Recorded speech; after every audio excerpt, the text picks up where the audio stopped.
사연 읽어드립니다. 지금도 사연을 보내면서 손이 덜덜 떨립니다. 그리고 제가 전생에 무슨 죄를 지었나, 그래서 이렇게 마음의 벌을 받는 건가 고민하고 눈물 흘리고 찢어질 것 같은 가슴을 부여잡으며 이 사연을 보냅니다. 저는 40대 시골로 귀농한 남자입니다. 저와 아내는 도시 출신이고요.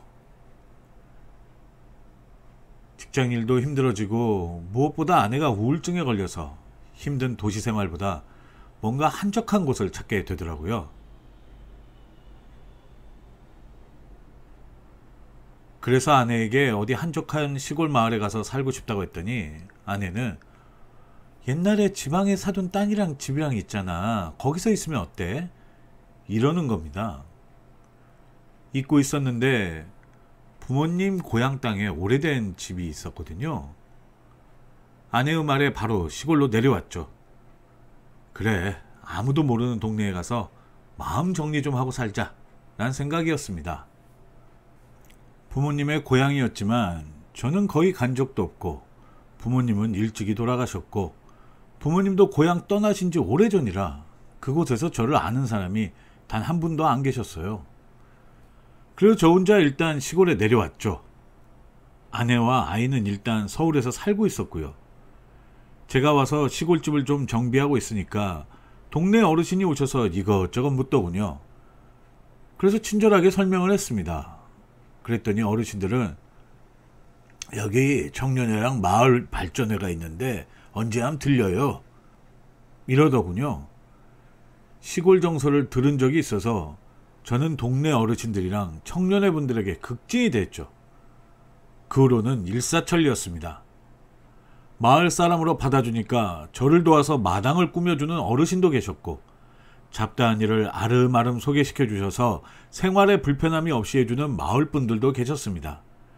그렇게 어느 정도 마음을 터놓으니까 동네에 고정적으로 나가서 일을 하고 싶어지더라고요. 마침 집에서 차로 30분 정도 떨어진 시내에 카페가 하나 자리 났길래 거기를 인수했어요.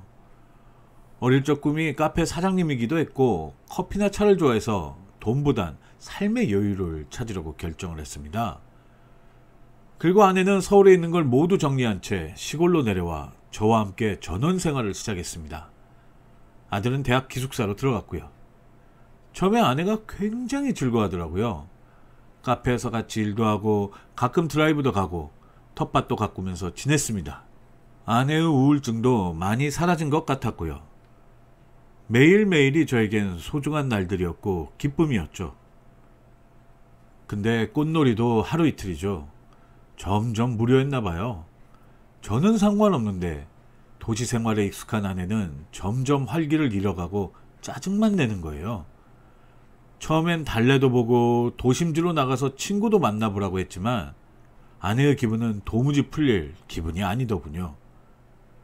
그런 투정을 받아주는 게 너무 힘들어서 주변 어르신들하고 동네 아줌마들한테 이야기를 했더니 다들 이해가 된다는 분위기였어요. 그러면서 동네 어른들이랑 마을 청년들이 신경 쓰겠다고 하는 겁니다.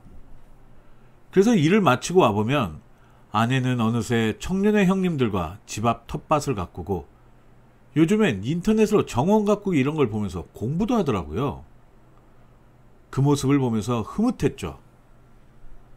게다가 마을 청년회에 저보다 5살 많은 50대 초반의 형님이 계셨는데 사소한 것 하나하나까지 신경 써주셔서 너무 감사했습니다. 하지만 이 모든 게 불행의 씨앗이 됐습니다. 아무래도 시골 생활이라는 게 아침 일찍 나가는 일이 많다 보니 일찍 잠을 자는 편이었는데 그날따라 잠을 굉장히 일찍 깼어요.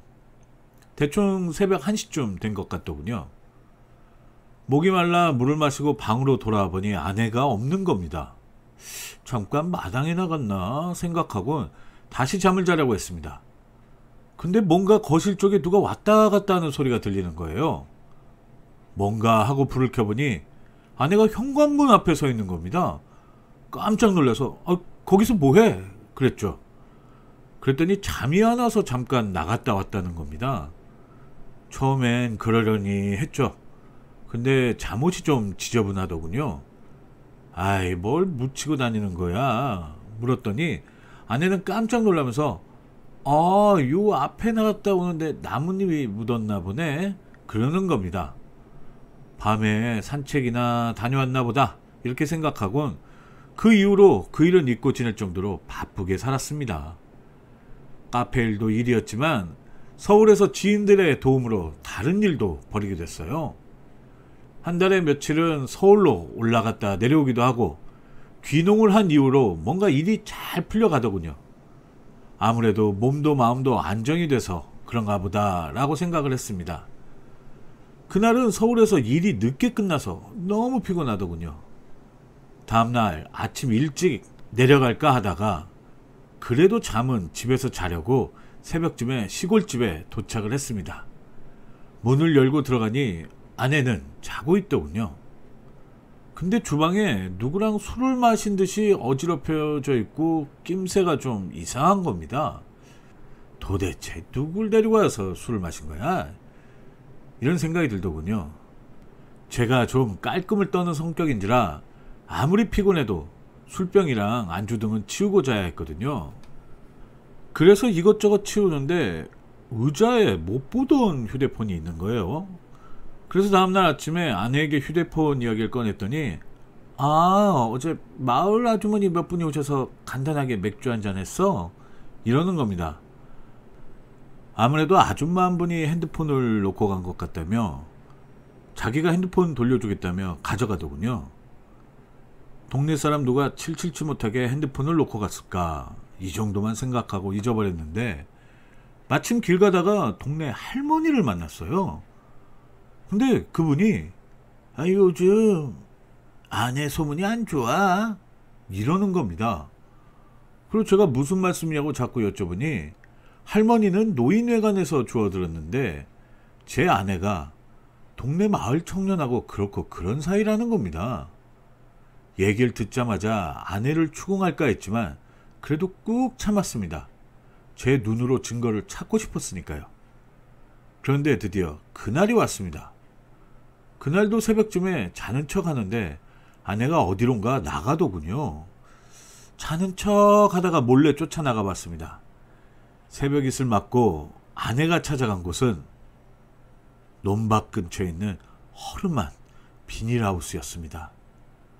농사를 짓는 곳은 아니고 마을 공용 창고같이 농기구를 저장해 놓고 쉬는 공간으로 활용하는 곳이었거든요. 순간 망치로 머리를 맞은 기분이더군요. 그래서 몰래 안을 들어가서 안쪽을 봤습니다. 도대체 누굴까 궁금하기도 하고 막상 보면 열받을 것 같아서 두렵기도 하고 손이 부르르 떨렸지만 안을 들여다봤죠. 그때 그 남자랑 눈이 마주친 겁니다. 근데 저만 눈이 마주쳤다고 생각한 건지 그 남자는 아무것도 모르는 채 그 남자랑 아내는 이미 뜨거운 짓을 벌이기 시작했더군요. 자세히 보이진 않는데 소리로 대충 짐작을 했습니다. 차마 그 소리를 듣고 싶지도 않고 이제 끝내려는 마음에 둘이 그 짓을 할 때 덮쳤습니다. 아내는 울고불고 그놈은 싹싹 비는데 얼굴을 보니 우리 동네 사람도 아니었습니다. 그런데 그놈 입에서 더 충격적인 말이 튀어나왔습니다. 저는 오늘이 처음입니다. 다른 사람한테 물어보세요. 이러는 겁니다. 이게 뭔 소린가 싶더라고요. 알고 보니 아내가 만난 남자가 2명 이상이라는 겁니다. 세상에나 이게 무슨 짓인지. 알고 보니 아내는 우울증이 심해져서 혼자 있을 때 야외에서 조금 흐트러진 자세로 일광욕을 즐겼는데 우연히 동네 청년의 형님과 눈이 맞게 됐고 그러다가 자연히 이런 은밀한 짓을 즐기다가 또 다른 마을 청년의 사람과 눈이 맞아서 이런 짓을 연속해서 저질렀다는 겁니다. 그 청년의 형님이 우리 집에 자란 이유가 다 있었던 거죠. 어쨌든 아내는 그러면서 용서를 해달라고 비는 겁니다. 도저히 이해가 안 되더군요. 우울증 걸리면 다 이러는 겁니까? 어차피 부정한 일을 저질렀잖아요. 저는 가만히 둘 수 없었습니다. 아이 때문에 이혼만은 안 하려고 했지만 일단 동네 청년의 형님에게 정신적 위자료를 청구했습니다. 근데 가관인 건 동네에선 쉬쉬해달라며 저에게 싹싹 빌더군요. 그렇게 다정하던 사람들이 이젠 꼴도 보기 싫은 겁니다. 어떻게 피해 입은 사람에게 동네 창피하니 조용히 해달라고 할 수 있나요? 어차피 법으로 제대로 엿먹일 수 있다면 돈이라도 왕창 뜯어내야죠. 마침 동네 청년의 형님의 집안이 과수농가라니까 돈도 꽤 많았어요. 제대로 합의금을 받아냈죠. 그리고 미련 없이 그 동네를 떠났고 아내랑은 이혼을 했습니다. 물론 돈 한 푼 주지 않았고요. 제가 받으면 받았지 왜 돈을 줍니까? 그냥 길바닥에 내쫓으려고 했지만 차마 아이를 생각해서 엄마한테 그럴 수는 없겠더군요. 어쨌든 그런 더러운 여자와 1초도 함께 살 수는 없었으니까요. 더 시원하게 한 방 먹이고 싶었지만 그놈의 법이 뭔지, 그놈의 정이 뭔지 이게 한계네요. 마음 한구석은 정말 쓰리고 아픕니다. 동네 사람들은 지금도 이 일은 비밀로 쉬쉬하고 있다고 하더군요. 정말 파렴치한 아내와 시골 인심을 생각하면 지금도 피가 거꾸로 솟습니다. 저의 긴 글을 읽어주셔서 감사합니다.